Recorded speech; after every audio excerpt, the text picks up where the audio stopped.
Hi, my name is Tessie McClenahan, and this is my story. Before Jesus, my life was kind of a mess.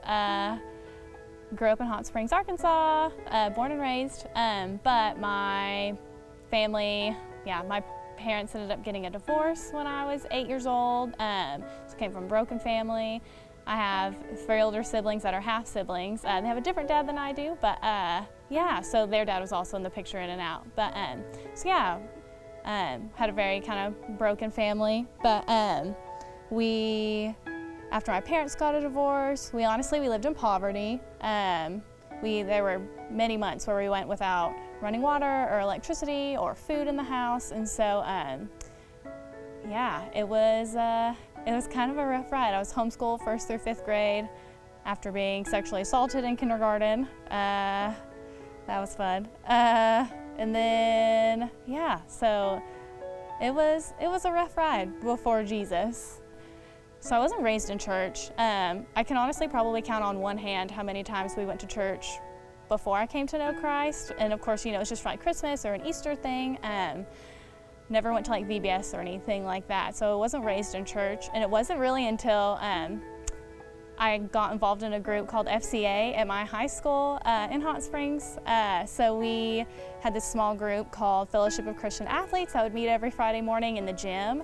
And as a bus driver, I'd get there early so we could eat like breakfast and all those things. And so I kind of started to notice this group gathering together every Friday over in the gym. And I'd have a couple of friends that were over there too. And so eventually I just kind of got interested. I was like, I'm just going to go over there and sit down and see what this is about. And so, because my high school is so small, you didn't really have to try out for anything or like apply to be part of programs or anything. You kind of just showed up and you were on the team because high school was so small. And so, so I just showed up and started meeting with them every Friday. I probably met with them for about a year before it really kind of set in and sunk in that like, holy cow, I too am a sinner in need of grace and in need of saving, And so, I was saved February 6th, 2009 in my Coach Pogue's classroom. I was led to Christ by a girl named Chastity, and that was when I finally had like a full understanding of what it meant to be a follower of Christ and your need for a Savior. And so, So honestly, after I became a follower of Christ, it was kind of a rocky ride to get to where I am now. My life immediately, that day I was super excited. I remember running down the hallway from the classroom to find my friends Brad and Jessica, who are also part of this, and I was so excited I just had to tell them because I was just on top of the world at that point. And so I remember running around telling people because I was so excited. I went home, told my mom, and of course she was also excited. And so we started going around to a couple of different churches around town, trying to find a good church to make a church home. And so, we started to get involved in church and things. We started going on Sundays and Wednesday nights too, and that was available. And so that was the first couple of years. My senior year of high school, I actually became the president of FCA. And so that was super fun. That was the point that at the time I felt was like I was the most on fire for the Lord, which I know is silly to say, but I had just come back from FCA camp that summer, and I was excited about all the things that we were going to do throughout the year for FCA and what that was going to look like. But in September, I was actually on the homecoming court, and my dad walked me in homecoming. But that following Monday, my dad actually checked himself into the hospital the next day.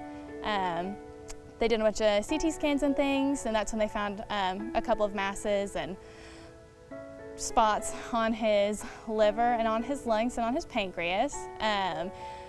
I had state for golf that Monday, so my dad didn't call me and tell me that he was in the hospital until after I had finished the state tournament, because he didn't want it to affect my state tournament and me potentially being able to play golf. In college, it was always our dream for me to become an LPGA pro, and he was going to be my caddy. So he obviously knew that was going to be devastating to me. So he told me the following Tuesday morning that he'd been diagnosed with pancreatic cancer. And within a week and a half, he passed away. I remember going to the hospital every single day.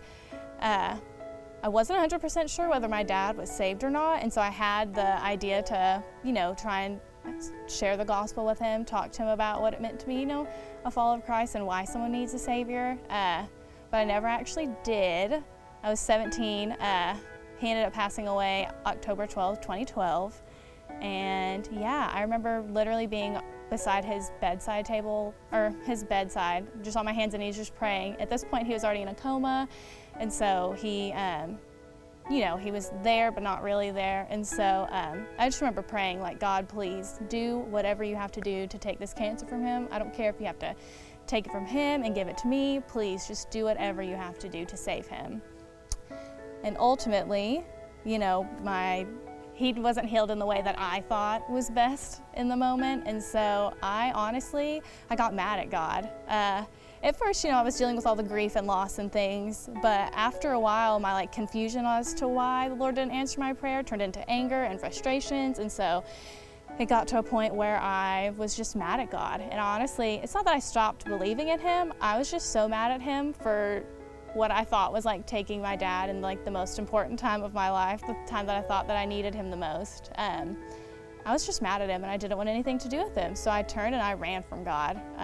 All through college, I kind of lived a life and made a bunch of decisions that I know were not pleasing to the Lord, but I did it because I still didn't really want anything with the Lord. I'd still occasionally go to church from time to time, but inside, that was when it I guess my sophomore year is when it kind of started to change from anger and frustration into kind of shame and guilt for being anger. I obviously knew who the Lord was in his mightiness and his sovereignty and all of those things. And so I started to feel really guilty for being angry at him and running from him for so long. And so then I just kind of lived in shame and guilt for a few years. And it wasn't really until my husband and I, Trey, got engaged, and he brought up the idea of doing premarital counseling, which confused me because, we were 21 at the time, and so I just didn't understand what premarital counseling was. And so, especially, not having grown up in church, it just wasn't something that I'd ever heard of. And so, but we started doing that. We both graduated college. We moved back here to the Bryant area, got involved. Trey grew up in this church, and so we tried a couple of churches, but obviously decided that this would be our church home. So yeah, started going to church. And yeah, we got married June 9th of 2018. And yeah, the first month of marriage was great, but a month into being married, my niece came to me and told me about how she had been raped and abused by her father for a few years. And so Trey and I took her we had custody of her for a day or two. And then she went into foster care for a few weeks until my brother could get custody of her. And honestly, that rocked my world. It was at that point that I have anxiety and depression, and so it got to a point where I just couldn't physically function anymore. I was having 10 to 15 full-blown heart attack, panic attacks a day.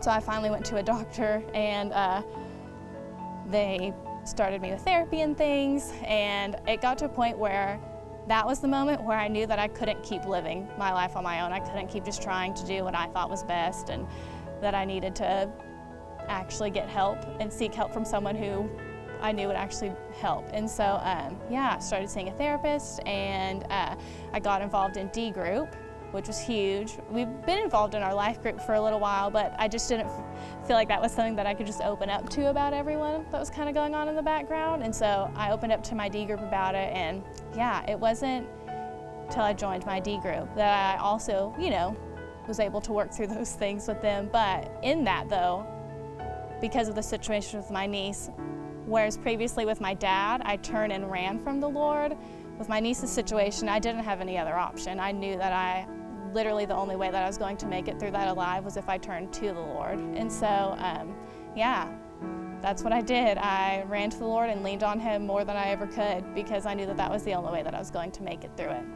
When I was having all those panic attacks and things for 3 months, it was going on like that, I seriously thought it was to the point where I was going to die, because I couldn't function just in regular day-to-day life. And so through being discipled in things, I was taught what it looked like to be like a true follower of Christ. I was finally taught what it looked like to actually like study the Bible, what it looks like to pray. Those are things that I had never been taught, you know, not being raised in church and being saved at FCA. Not that that's a bad program or anything at all. It's just, you know, it's not like a full discipling process. And so no one had ever taught me those things. But through those things, I developed a more deep and personal relationship with the Lord than I had ever had before. And so, yeah, that is what my life has been since then. I am so thankful for all that the Lord has done for me and through me, and it is crazy to look back on the times even when I was running from the Lord and making those terrible decisions to see where His hand, because I was in a lot of, even some sketchy places where I knew that I should not have been,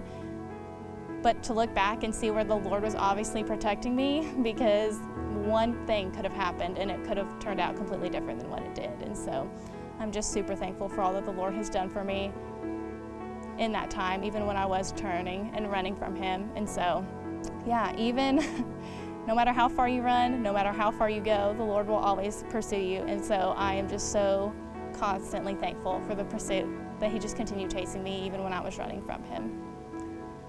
My name is Tessie McClenahan, and this is my story.